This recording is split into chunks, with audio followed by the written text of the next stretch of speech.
ایک اللہ والا مست ملنگ بابا کہیں جا رہا تھا۔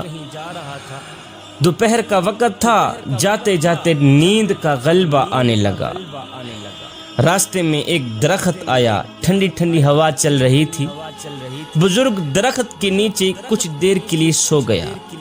جب سویا، آنکھ لگی، نیند آئی، خواب میں اسی درخت نے اس بزرگ سے مخاطب ہو کر کہا، بابا جی اگر آپ میرے جیسے بن جاتے تو کیا ہی بات ہوتی۔ اللہ، خواب کی دنیا میں جس درخت کے نیچے بابا جی سویا ہوا تھا، اسی درخت نے بابا جی سے مخاطب ہو کر کہا، بابا جی اگر آپ میرے جیسے بن جاتے تو کیا ہی کمال کی بات ہوتی۔ خواب کی دنیا میں اس بزرگ نے اس درخت کو کہا، اوے میں تیرے جیسا بن جاؤں، پہلے اپنی خوبی تو بتا کہ تیرے اندر خوبی ہی کیا ہے۔ درخت نے کہا، میرے اندر خوبی یہ ہے کہ کوئی مجھے پتھر مارے نا تو میں اسے پھل دیتا ہوں۔ میرے اندر خوبی یہ ہے کہ اگر کوئی مجھے پتھر مارے تو میں اسے پھل دیتا ہوں، اس لیے تو بھی میرے جیسا بن جا تاکہ تو بھی مخلوق خدا کو فائدہ دے سکے، نفع دے سکے۔ یہ سن کر بزرگ بڑا حیران ہوا۔ اللہ والا مست ملنگ بابا بڑا حیران ہوا، حیرانی کے عالم میں پوچھا کہ اے درخت اگر تو اتنا ہی اچھا ہے تو پھر مجھے بتایا جائے کہ اللہ نے تجھے آگ کی غذا کیوں بنا دی، پھر تو جلتا کیوں ہے، لوگ تجھے آگ کے لیے استعمال کیوں کرتے ہیں۔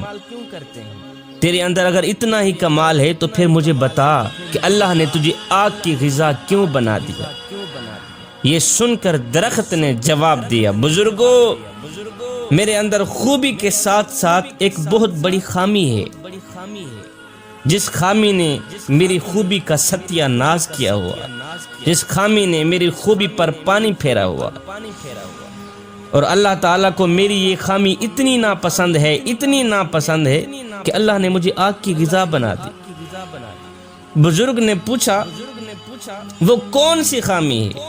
درخت نے کہا، بابا جی وہ خامی یہ ہے کہ جدھر کی ہوا چلتی ہے نا میں ادھر کو ہو جاتا ہوں۔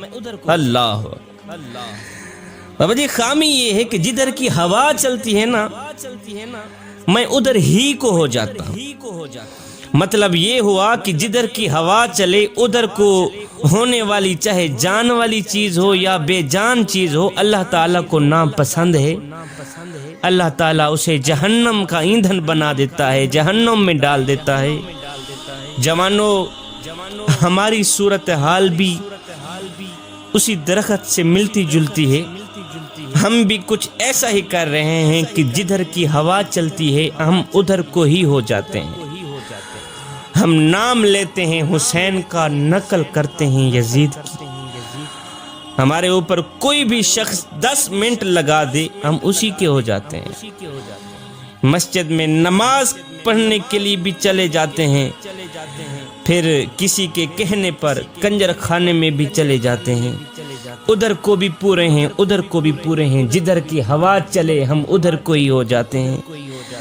ہمارا تن مسجد میں ہوتا ہے، من یاروں کے پاس ہوتا ہے، کھڑے نماز میں ہوتے ہیں، ہماری یادیں دوستوں کے پاس ہوتی ہیں، ہمارا سر سجدے میں ہوتا ہے، ہماری سوچیں کاروبار کی طرف ہوتی ہیں۔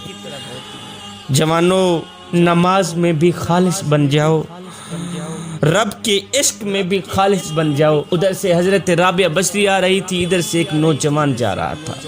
جب ایک دوسرے کے قریب آئے تو نوجوان نے کہا، رابعہ بصری میں تجھ سے بڑی محبت کرتا ہوں، تجھ سے بڑا عشق کرتا ہوں۔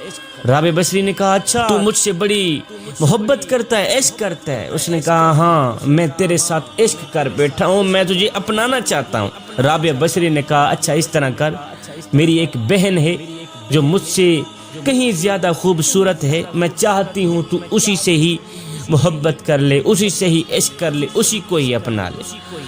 اس نوجوان نے کہا، تیری وہ خوبصورت بہن کہاں ہے؟ رابعہ بصری نے کہا، وہ تیرے پیچھے کھڑی۔ اس نوجوان نے یک لس مڑ کر پیچھے دیکھا تو رابعہ بصری نے نوجوان کے منہ پر ایک تماچا مارا، کہا بدبخت انسان، محبت رابعہ بصری سے کرتا ہے تکتا غیروں کو ہے۔ ابھی ہو گیا ہے تیری محبت کا امتحان، تو محبت رابعہ بصری سے کرتا ہے، عشق رابعہ بصری سے کرتا ہے، تکتا غیروں کو ہے۔ اس نوجوان نے اپنے سر میں خاک ڈالی، پیٹا، سر پیٹ کر کہا کہ میں نے دنیا میں سے کسی عورت کے ساتھ محبت کا دعویٰ کیا، جب مڑ کر پیچھے دیکھا تو میرے منہ پر ایک تماچا لگا۔ کہتا ہے کتنا بدبخت ہوگا وہ انسان جو دعویٰ کرے رب کی محبت کا تکے غیروں کو، جو دعویٰ کرے رب کے عشق کا تکے غیروں کو۔ جوانو، نماز میں بھی خالص بن جاؤ، رب کے عشق اور معرفت الہی میں بھی خالص بن جاؤ۔ جب تم نماز میں، عشق میں، معرفت الہی میں خالص بن گئے تو پھر ایک لمحہ وہ بھی آنے والا ہے کہ اللہ خود فرمائے گا، وہ میرے بندے تو میرا ذکر زمین پہ بیٹھ کے کر، میں تیرا ذکر عرش بری پہ بیٹھ کے کرتا۔ تو میرا ذکر گنہگاروں کی صف میں بیٹھ کے کرے گا، بدکاروں کی صف میں بیٹھ کے کرے گا۔ جب میں تیرا ذکر کروں گا تو گنہگاروں کی صف میں بیٹھ کے نہیں کروں گا، بلکہ معصوم فرشتوں کی صف میں۔ جدھر کی ہوا چلے ادھر کو نہ ہو جایا کریں جوانو، ایک اللہ کے بن جاؤ، ایک اللہ کے بن جاؤ۔ جب تم ایک اللہ کے بن گئے پھر دنیا میں بھی کامیاب بن جاؤ گے، آخرت میں بھی کامیاب بن جاؤ گے۔ میرا اللہ قرآن کے اندر ارشاد فرماتا ہے، یا ایھا الذین آمنوا ادخلوا فی السلم کافہ، اے ایمان والو پورے کے پورے اسلام میں داخل ہو جاؤ، پورے کے پورے مکمل طور پر اسلام کے اندر داخل ہو جاؤ، یعنی آدھے تیتر اور آدھے بٹیر بن کر نہ رہو۔ اگر کردار یہی ہوا تو پھر مثال وہی ہوگی کہ دھوبی کا کتا، نہ گھر کا نہ گھاٹ کا۔